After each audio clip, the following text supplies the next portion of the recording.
50 ఏళ్ళ ఇండస్ట్రీ, అనుభవజ్ఞుడు. 72% పోలవరం నేను నిర్మాణం చేసేసాను అని చెప్పేటువంటి ఆయన లెక్క ప్రకారమే 72 చేస్తే మేమేమి చేయలేదనుకుంటే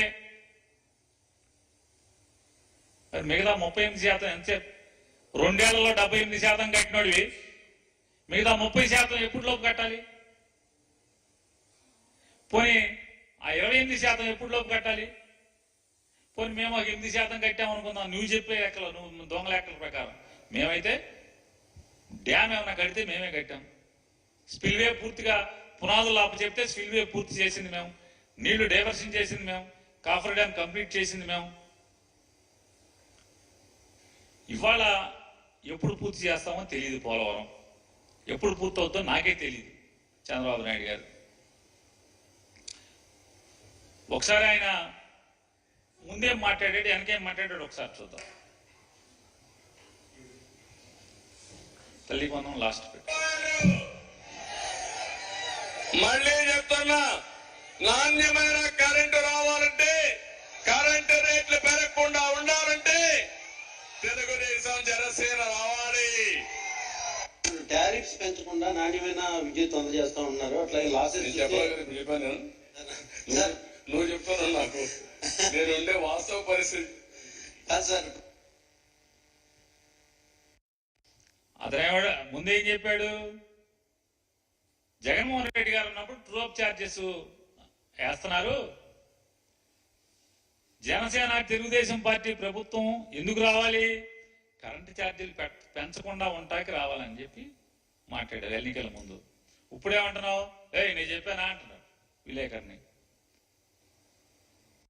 ఈ నెల బిల్లులో ట్రూ అప్ ఛార్జెస్ వచ్చినాయా రాలేదా? ఎందుకు వచ్చినాయి? చంద్రబాబు నాయుడు గారు మీరు పెద్ద పనోడు కదా, మీరు పవన్ కళ్యాణ్ గారు ఇద్దరు కలిసి పెంచి పనోళ్ళు కదా, కరెంటు ఛార్జీలు పెంచమన్నారు కదా. మరి జగన్మోహన్ రెడ్డి గారి ప్రభుత్వం ఉన్నప్పుడు ఏ రకంగా కరెంటు బిల్లు వచ్చినాయో ఇవాళ కూడా కరెంటు బిల్లు, అదే కరెంటు బిల్లు ఎందుకు వస్తున్నాయి?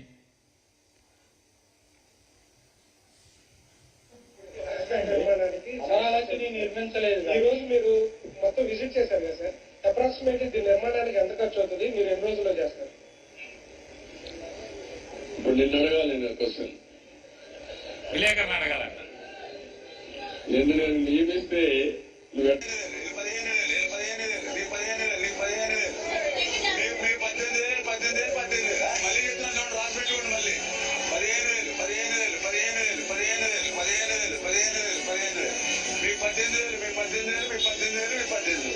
రాసి పెట్టుకుంటే తెలుగు మళ్ళీ ఒక అమ్మాయి ఇచ్చింది, అమ్మాయికి 15,000. మరి ఆశీర్వదించండి. Thank you. మీకు బాండ్ కూడా ఇచ్చాం రాసి, మీ దగ్గర పెట్టుకోండి బాండ్, రేపు పొద్దున ఆడబడి.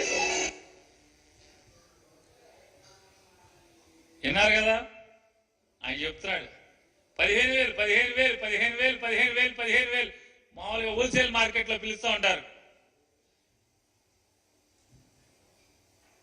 ఏంటయ్యా అంటే 15,000 యాపీయే కదా అన్నాడు. ఎవరు యాపీ? అన్నాయన యాపీ. ముందు ఒక ఎస్కార్టు, వెనక ఒక పైలట్, గన్మెన్లు, పెద్ద కారు, నెత్తి మీద లైటు, సెక్రటరియట్ల ఆఫీసు. ఎవరు యాపీ? ఆ సైకిల్ మీద కనపడ్డాయన యాపీ. మళ్ళీ సైకిల్ ఎక్కట్లా, ఈ కారే, ఇక మళ్ళీ సైకిల్ అవసరం లేదు, ఆయన ఒక్కడే యాపీ. ఆ పిల్లల యాపీ కాదు, తల్లి యాపీ కాదు. ఆయన చెప్పాడు తల్లికి వందనం, ఈ పిల్లకి ఆ పిల్లకి, ఈ పిల్లడికి ఆడికి, ఈ చిట్టికి, తమ్ముడికి, ఆడికి, ఇడికి, బుజ్జిగాడికి, ఆడికి, ఇడికి అని చెప్తున్నాడు యాపీ. మరి ఆయన తనొక్కడే హ్యాపీగా ఉంటే, లేకపోతే చంద్రబాబు నాయుడు వాళ్ళ కూటమంతా హ్యాపీగా ఉంటే కాదు, ఎవరికైతే చెవులు గింపుగా మీరు వాగ్దానాలు చేశారో ప్రజలందరికీ, ఆ ప్రజలు కూడా హ్యాపీగా ఉండాలి. వాళ్ళు మాత్రం అన్హ్యాపీ, మీరు మాత్రం హ్యాపీ, బాగా ఫుల్ హ్యాపీగా ఉన్నారు మీరు. ఆ ఫుల్ హ్యాపీగా ఉన్న వాళ్ళని నేను ఏంటో ఎందుకు అడుగుతున్నానంటే, GOMS నెంబర్ 29, తల్లికి 15,000, తల్లికి 100. వాస్తవంగా ఈ పథకం ఎక్కడది?